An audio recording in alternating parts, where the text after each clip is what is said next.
Jedni kochają pracę zdalną za to, że nie trzeba się ubierać do pracy, a inni widzą w tym szansę na doskonalenie swoich umiejętności nurkowania. Maria Bobela ustanowiła aż 3 rekordy Polski w 3 konkurencjach na Mistrzostwach Świata we freedivingu. Jednym z nich jest zejście na 82 metry głębokości na wstrzymanym oddechu. Ciekawy jesteś tej historii? Posłuchaj, jak to zrobiła Maria w 1,5 roku. Podcast z podwody. Rozmowy o nurkowaniu, sprzęcie i eventach nurkowych. Kieruj się pod wodę.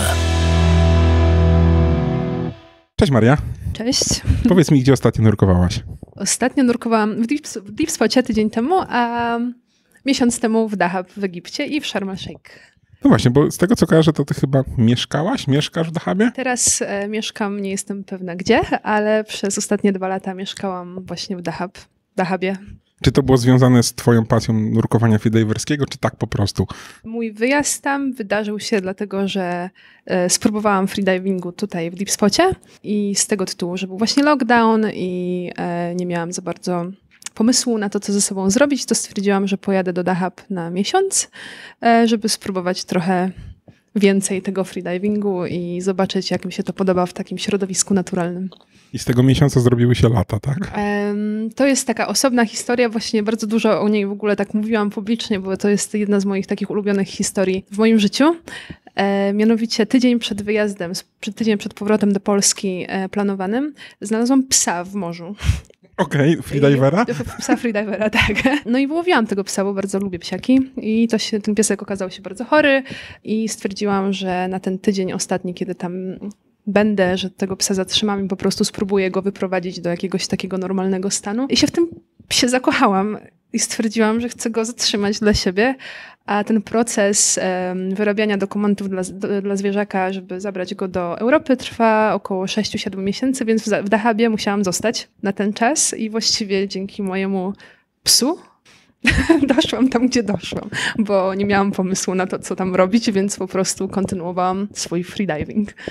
Już widzę tytuł odcinka. Był tytuł odcinka z Emilią Białą. Rzuciła korporację we freediving od psa do rekordów. Dokładnie. Możemy tak nazwać ten odcinek. To powiedz mi, czym się zajmujesz? Bo rozumiem, że freediving to jest twoja pasja, bo na co dzień nie zajmujesz się, nie wiem, zawodowo freediverem. Znaczy w tym momencie można powiedzieć, że trochę już to przeszło w zawodowstwo, ale taką moją główną ścieżką zawodową jest grafika komputerowa i robię to już od 11 lat i, że tak powiem, to jest takie też moje główne źródło życia, tak? No i stąd pewnie praca zdalna i mogłeś sobie spokojnie prowadzić z Dahabu i trenować, tak? Tak jest. No właśnie, to jak się zaczęła ta twoja przygoda z freedivingiem? Nurkowałeś wcześniej sprzętowo, czy od razu freediving? Tak, nurkowałam sprzętowo dosyć długo, mianowicie kurczę, nie dam sobie ręki uciąć, ale wydaje mi się, że około 2013 roku zaczęłam właśnie przygodę z butlą.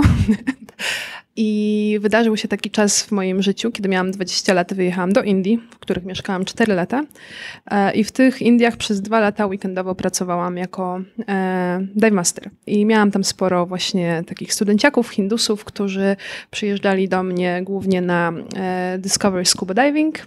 I szczerze mówiąc, po 2 latach miałam już tak tego serdecznie dosyć, dlatego że to była taka bardzo malutka wysepka na południowo-zachodnim wybrzeżu Indii, przy której już znałam każdy kamień i stwierdziłam, że już mam tego serdecznie dosyć i chciałabym raczej spróbować znaleźć się pod wodą bez tych wszystkich gratów. Czyli w moment, w którym nudzi nam się noszenie sprzętu, to jest moment, kiedy idziemy na kurs freediverski. Myślę, że to jest jedna z opcji. Tak. No to powiedz mi, czy w takim razie, czy początki w ogóle z freedivingiem były trudne, czy to tak, jak już nurkowałaś scuba, to przyszło z łatwością? Szczerze mówiąc, byłam bardzo zaskoczona, dlatego że wydawało mi się, że będąc już tak w jakiś sposób obyta z wodą, czując się w niej bardzo komfortowo, moje początki będą łatwe, a okazało się zupełnie odwrotnie. Mianowicie kiedy stwierdziłam, że zrobię ten pierwszy wstępny kurs AIDA 2, tutaj na Deep Spocie. Przyszłam tutaj bardzo taka rozemocjonowana, pozytywnie nastawiona, po czym weszłam do wody, moje ciało w całości się spięło co jest najgorszą rzeczą, która może się wydarzyć podczas treningu freedivingowego. I okazało się, że nie jestem w stanie zanurzyć się nawet na 5 metrów. Nie jestem w stanie się rozluźnić. Nie chcę powiedzieć, że tam się wydarzyła jakaś panika. Może nie aż tak, ale czułam jakiś ogromny dyskomfort i stwierdziłam, że ojku, to nie jest to, co myślałam. Więc miałam rzeczywiście... Tak, na filmach i w internecie wygląda prosto i łatwo, nie? Tak, wygląda w ogóle fantastycznie. Wszyscy mówią, że tak pięknie wyglądamy pod wodą, ale to są godziny spędzone właśnie w tym środowisku, które wpływają na to, że dobrze się dopiero tam czujemy. Także nie, mój początek, wybacz taką bardzo, bardzo rozwiniętą odpowiedź. Początek był hardkorowy wręcz i w życiu nie sądziłam, że uda mi się dojść, gdzie doszłam teraz. No właśnie, bo jak sobie wrzuci twoje imię i nazwisko w Google, to pierwsze co wyskakuje rekord. 82 metry. W dół. W dół. Tak, bo niektórzy jeszcze w poziomie pływają. Okej. I co w związku z tym? No i właśnie tutaj moje pytanie, jak z tych pierwszych trudności doszłaś do takiego rekordu? Skąd w ogóle pomysł na bicie rekordów? Czy to był jakiś, nie wiem, punkt przełomowy? Czy to tak samo przyszło? Czy przypadkowo? Wstałaś rano, mówię, walnę 180 metrów. Kiedy zaczynałam, w ogóle absolutnie nie myślałam o tym, żeby zajmować się tym tak zawodniczo. Tak naprawdę, kiedy pojechałam do Dahab, to ja sobie wtedy dałam taką szansę na to, żeby zrobić taki restart z freedivingiem i dać sobie jeszcze tą jedną szansę i spróbować, żeby było jednak fajnie. Dlatego, że naprawdę to moje pierwsze podejście, mimo że miałam bardzo fajnego instruktora tutaj właśnie na Deepspocie, wszystko wydarzyło się absolutnie w porządku. Jakby to była tylko i wyłącznie moja wina, że ja nie potrafiłam się rozluźnić. I stwierdziłam, one more chance, tak, może w morzu będzie fajniej, może w tym środowisku naturalnym będzie mi łatwiej. I tak, pojechałam tam, spróbowałam i wydarzyło się tak, że po prostu dzięki takim bardzo regularnym treningom, wiedziałam, że mam tylko miesiąc w tym pięknym miejscu, w końcu doszłam do tego momentu, w którym poczułam się naprawdę, może nie super komfortowo, ale zaczęłam zauważać jakąś taką zmianę w tym, jak ja się czuję pod tą wodą. I w miarę jakby kontynuowania tego treningu to się stawało coraz łatwiejsze. Można powiedzieć, że znajdowałam jakieś nowe techniki też na to, jak się znajdywać na pewnych większych głębokościach, jak dłużej siedzieć pod tą wodą. I to się stawało właśnie coraz bardziej przyjemne, aż w pewnym momencie właśnie podczas mojego pobytu w Dahabie miałam wypadek, to nie był wypadek, właściwie wypadek w momencie, kiedy wstawałam z krzesła pracując, wypadły mi 2 dyski. Oh. I to się stało troszkę ponad rok temu. 1,5 roku temu już. I ja leżałam przez 4 miesiące, nie mogłam robić absolutnie nic. I wtedy pomyślałam sobie, że co ja tutaj robię? Jakby przyjechałam do tego Dahabu po to z myślą, żeby nurkować i tak naprawdę ja tutaj leżę i absolutnie nic nie robię. Więc bardzo zawalczyłam o to, żeby dojść do siebie jak najszybciej. Chodziłam tam na jakąś fizjoterapię, bla, bla, bla. I w momencie, kiedy doszłam do siebie, brakowało mi takiej motywacji. I stwierdziłam, Bobela, zapisujesz się na zawody, zapisujesz się na zawody, bo to będzie jedyna rzecz, która cię trochę zmusi do tego wejścia do wody. Mega zmotywuje i zmusi, nie? Tak, więc zapisałam się na zawody. Właśnie moje pierwsze zawody w tej federacji AIDA odbyły się w Sharm el-Sheikh i stwierdziłam, jak już się zapisałaś na te zawody, no to warto byłoby tam coś zaprezentować, tak? I postarać się jednak zobaczyć, na co mnie stać. I można powiedzieć, że trafiłam też w 10 względem mojego trenera, mojego coacha. Ja trenowałam z takim gościem, który się nazywa Sergiej Zygow. To jest Rosjanin, który jest bardzo, bardzo taką motywującą osobą. Nie ma z nim przebacz. Dał mi takiego porządnego kopa w dupę, którego naprawdę potrzebowałam na tamten moment. Nasz trening był bardzo intensywny. Bardzo byłam zmęczona po tym naszym treningu, ale rzeczywiście był też bardzo efektywny. Także wydaje mi się, że po prostu było kilka czynników, które też wpłynęły na to, że udało mi się już na tych pierwszych moich zawodach osiągnąć jakieś takie całkiem fajne wyniki. A powiedz mi, jak wyglądały takie treningi, przygotowania? To było nurkowanie w kółko, czy też, nie wiem, praca z głową i tak dalej? Myślę, że to jest bardzo, bardzo zależne od osoby, z którą się współpracuje. Ja na przykład w tym momencie przygotowywałam się sama, jakby sama sobie ułożyłam trening, bo wydaje mi się, że już gdzieś nabrałam takiej świadomości, że jestem w stanie to zrobić, ale oczywiście nie jestem alfą i omegą i będę kontynuować pracę z coachami. ale na tamten moment właśnie z Siergiejem to była praca głównie taka fizyczna. Bardzo dużo spędziliśmy czasu w wodzie. Na sucho też było sporo pracy fizycznej, szczególnie mówię tutaj o pracy nad mięśniami w okolicach głośni, mięśniami języka, kontrolą podniebienia. Brakowało mi słowa, tak, podniebienia. To są jakby takie okolice, miejsca w naszym ciele, z których my nie jesteśmy świadomi, a im głębiej się zanurzamy, tym bardziej musimy być świadomi, co tam się wydarza. Jakby im jesteśmy głębiej, tym bardziej technicznym sportem freediving się staje. Także głównie na tym początkowym etapie to była praca taka stricte fizyczna, natomiast teraz im głębiej nurkuję, tym bardziej czuję, że to już jest praca nad moją głową, dlatego że w tym momencie po prostu pojawiają się strachy, jakby fizycznie. Ja wiem, że jestem dobrze przygotowana, technicznie też świadomość tych mięśni, o których mówiłam wcześniej, też mam, wydaje mi się, że całkiem niezłą, a teraz właśnie pojawił się ten problem głowy, strachów, wątpliwości. I powiedz mi tak dla tych, którzy nie wiedzą, jak wygląda taki trening, nie wiem, pod wodą? To jest, schodzicie razem z coachem, instruktorem, czy ty schodzisz sama głębiej? Bo wyobrażam sobie treningi, nie wiem, z trenerem personalnym na siłowni. On mi coś tam pokazuje, ja to robię. A jak to wygląda we freedivingu? Tak, z Siergiejem moja praca wyglądała tak, że on układał mi trening jakby dzień przed treningiem, albo nawet w dniu treningu mówił, co będziemy robić.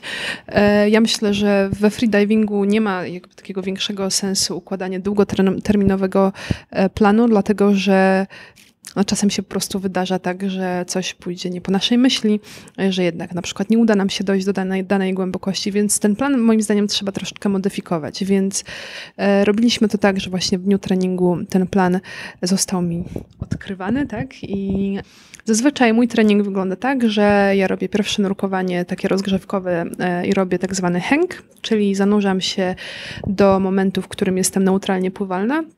W moim przypadku to około 12 metrów. Oczywiście mówię tam już w tej piance i z wagą i tak dalej. Mówię o środowisku takim naturalnym. I tam ja sobie wiszę po prostu, trzymając się za linę i wiszę jak najdłużej mogę. I w moim przypadku te hęgi to trwają tam około 4,5 minuty.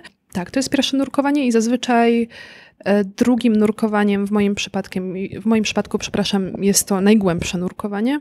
I na początku tego cyklu treningowego te moje nurkowania nie są zbyt głębokie.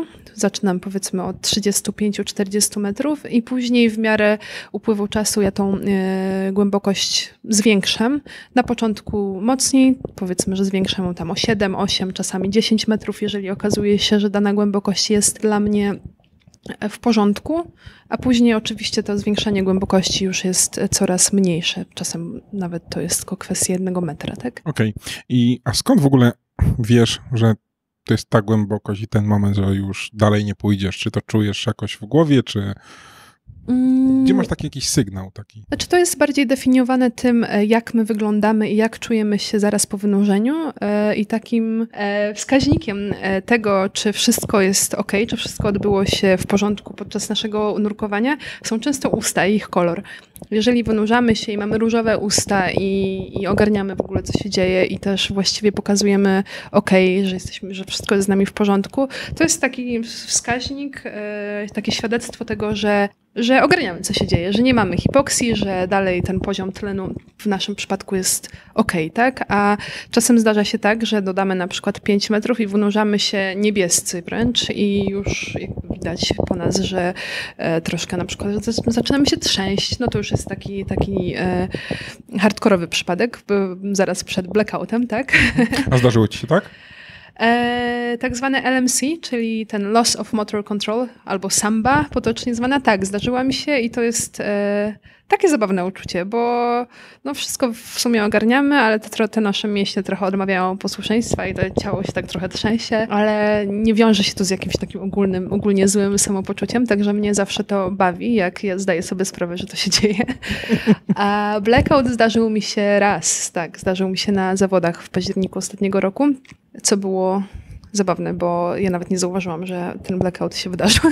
O, to Tak. ciekawe. Tak. To taka sytuacja się zdarzyła, że był bardzo silny prąd w szermie, a generalnie jak nurkujemy głęboko, to wydarza się taki moment, gdy mamy już negatywną pływalność, że pozwalamy naszemu ciału już swobodnie opadać i wtedy wyłączamy wszystkie mięśnie, żeby już nie palić żadnego tlenu i pozwalamy sobie opadać i właściwie głównym zadaniem jest wyrównywanie ciśnienia i tyle. Ja robiłam to nurkowanie, to było wtedy 75 metrów. Free immersion, czyli podciągając się na rękach zarówno w dół, jak i w górę. I prąd był na tyle silny, że ja do tych 75 metrów musiałam cały czas pracować. Cały czas musiałam pracować. Czyli po prostu nie spadałaś, tak? Musiałaś tam się... W ogóle nie spadałam, ani przez sekundę. Także no po prostu tak bardzo dużo tego tlenu spaliłam, że już nie wystarczyło na całe nurkowanie. Właściwie wystarczyło na całe, dlatego że miałam blackout na powierzchni. Wzięłam tak, byłam na górze i taka była śmieszna sytuacja, ponieważ ja się wynurzyłam i nagle pokazuję wszystkim tak, a oni kręcą głową, jakby oni, czyli sędziowie, że nie, a ja mówię, no jak to nie? I okazało się, że między tym wynurzeniem się, złapaniem za linę i pokazaniem tagu, ja na chwilkę właśnie straciłam przytomność. No tak.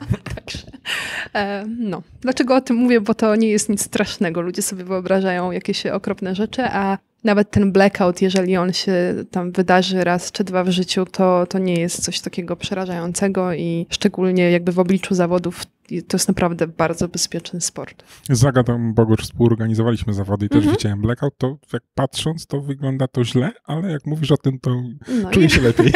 Tak, wiem, że wygląda to źle, ale no nie jest aż tak dramatycznie, jak to wygląda. I to mówisz było na 75 metrach i tu prąd przeszkadzał, tak? Tak jest. Czyli dużo czynników. Nie nurkujemy z prądem. No właśnie, ale tego się nie wyłączy przecież. No wiem. Żartuję sobie oczywiście. No taką podjęłam decyzję, jakby ja wiedziałam, że ten prąd jest. Nie wiedziałam, że jest na całej głębokości. Wtedy może bym rozważyła inną decyzję, ale to też była fajna nauka, takie trochę poskromienie moich takich wyobrażeń, że jestem niezniszczalna. A te 75 metrów było już po tych 82, czy jeszcze przed? Nie. To było moje nurkowanie z października. Na tamten moment to było moje najgłębsze nurkowanie, a teraz wydarzyło się już głębsze. No właśnie, to jeszcze a propos tych 82 metrach, bo masz kilka rekordów.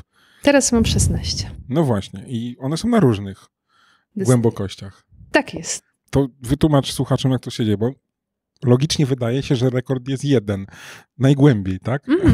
A nie, że możesz mieć rekord 82 i nagle rekord 74 na przykład. Tak? No dobra, więc we freedivingu głębokościowym mamy 4 dyscypliny. Pierwszą z nich jest nurkowanie w płetwach podwójnych, drugą nurkowanie w monopłetwie, takiej, w której mamy złączone nogi, jak syrenka. Trzecią dyscypliną jest nurkowanie bez płetw, to jest zanurzenie się, zarówno zanurzenie i wynurzenie się płynąc żabką w dół i w górę, bez możliwości dotknięcia liny. Czyli lina jest po prostu takim wyznacznikiem, w którym jakby kierunku my płyniemy. Jesteśmy też do niej przyczepieni, ale nie możemy się nią wspomóc w żaden sposób. Jakby możemy, ale zostaniemy zdyskwalifikowani. I czwartą dyscypliną i właściwie na ten moment moją ulubioną jest free immersion, czyli właśnie podciąganie się na rękach zarówno w dół i w górę. I w tej dyscyplinie nie możemy mieć nic na nogach, ani płetw, ani monopłetwy. Właściwie mamy tylko siebie i linę.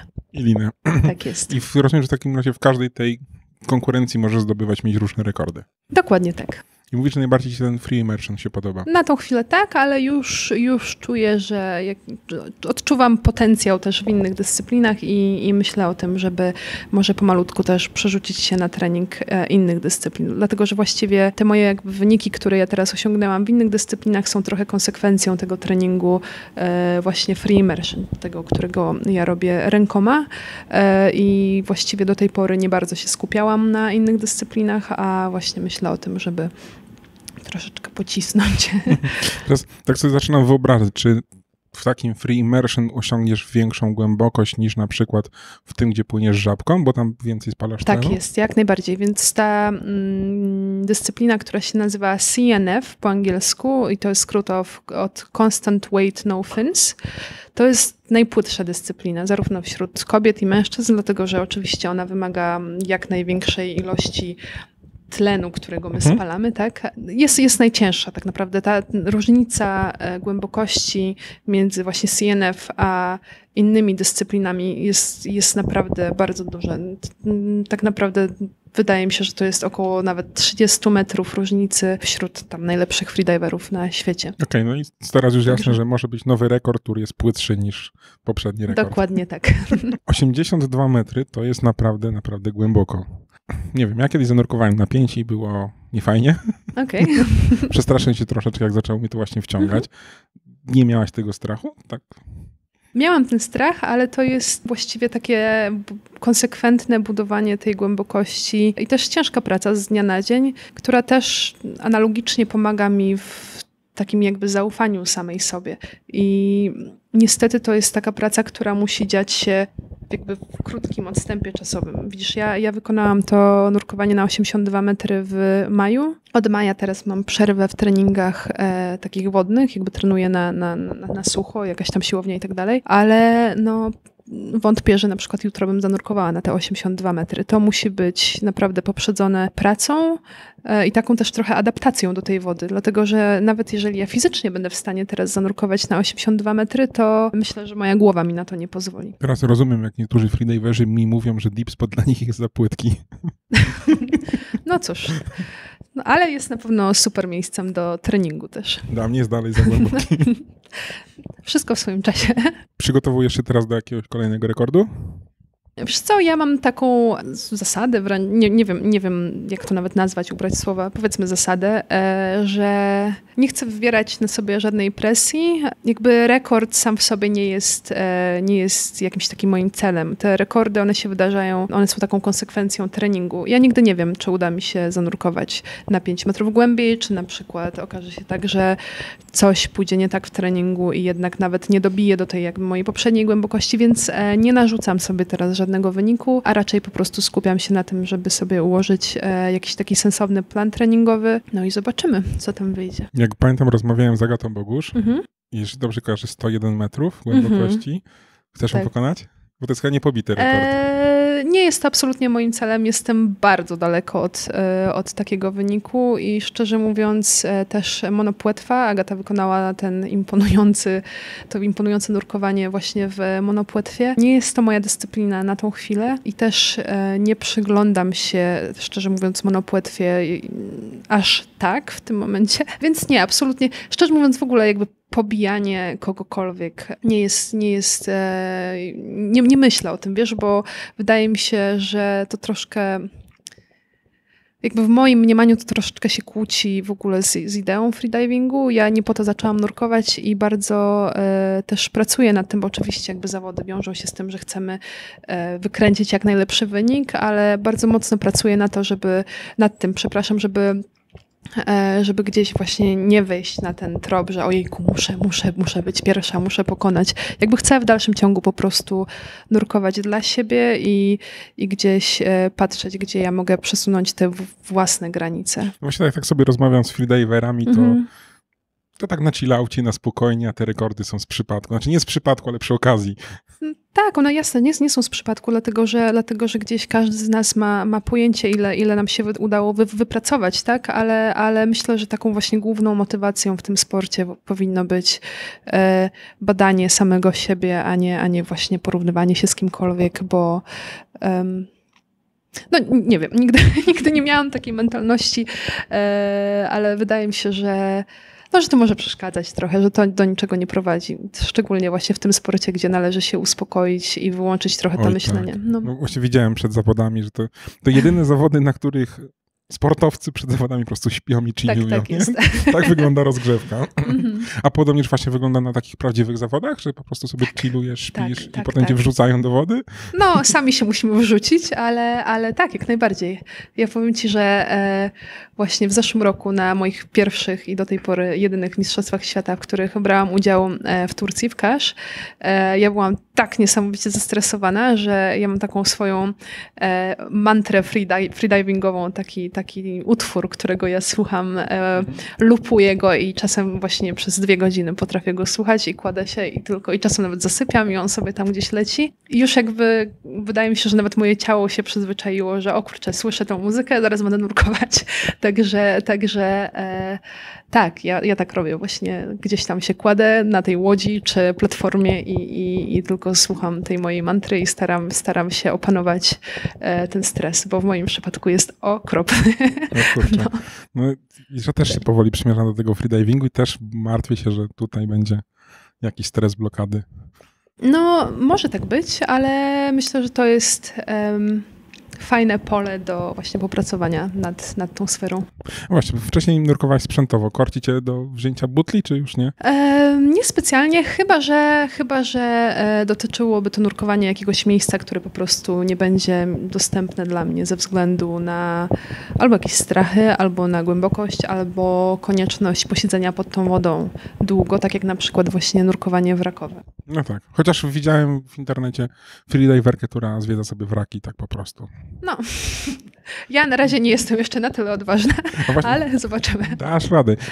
Ile ci zajęło tak naprawdę ta cała kariera freediverska? Ja zaczęłam w lutym 2021 roku, więc nurkuję trochę ponad, no powiedzmy 2,5 roku w tym momencie, ale tak naprawdę tak na serio wzięłam się za siebie w maju zeszłego roku. To był właśnie ten moment, kiedy powiedziałam, chcę wziąć udział w zawodach i chcę po prostu spróbować, czy uda mi się rozluźnić, zanurkować głębiej, zaufać sobie. Więc tak naprawdę powiedzmy cisnę mocno z treningami trochę ponad rok. Tak, ale no nie będę ukrywać, że tutaj to jest kwestia po prostu, która wzięła się z nieba. To po prostu naprawdę kosztowało, jakby to była bardzo ciężka praca, wiele treningów, wstawanie bardzo wcześnie rano i siedzenie w wodzie godzinami. Ale są tego efekty, nie? Są tego efekty, tak. To ja mam nadzieję, że będzie ich jeszcze więcej i może ta bariera 100 metrów zostanie przez ciebie pokonana. To wie. No wiesz, to tylko 20. No. Tylko 20. No właśnie, im głębiej jesteśmy, tym każdy metr staje się trudniejszy. Coś tam na fizyce było, nie? Tak jest. Ale mówię, no ja trzymam kciuki, pewnie nie tylko ja, wszyscy słuchacze również, którzy namawiali mnie, żeby z tobą porozmawiać. Dziękuję bardzo. Także naprawdę trzymamy kciuki za kolejne rekordy i za inne nasze freediverów. Tak również. jest, tak jest. Fajna z was ekipa, naprawdę. Dziękuję i zapraszamy do powiększania jej. Super. Dzięki, do usłyszenia i do zobaczenia. Dziękujemy za wysłuchanie odcinka. Każde odtworzenie, każde udostępnienie, polubienie czy komentarz to dla nas bardzo cenne wsparcie. A jeśli podoba ci się nasza twórczość, możesz wesprzeć nas w serwisie Patronite. Mamy nadzieję, że zechcesz przyłączyć się do współtworzenia Spod Wody i dorzucić swoją cegiełkę do tego projektu.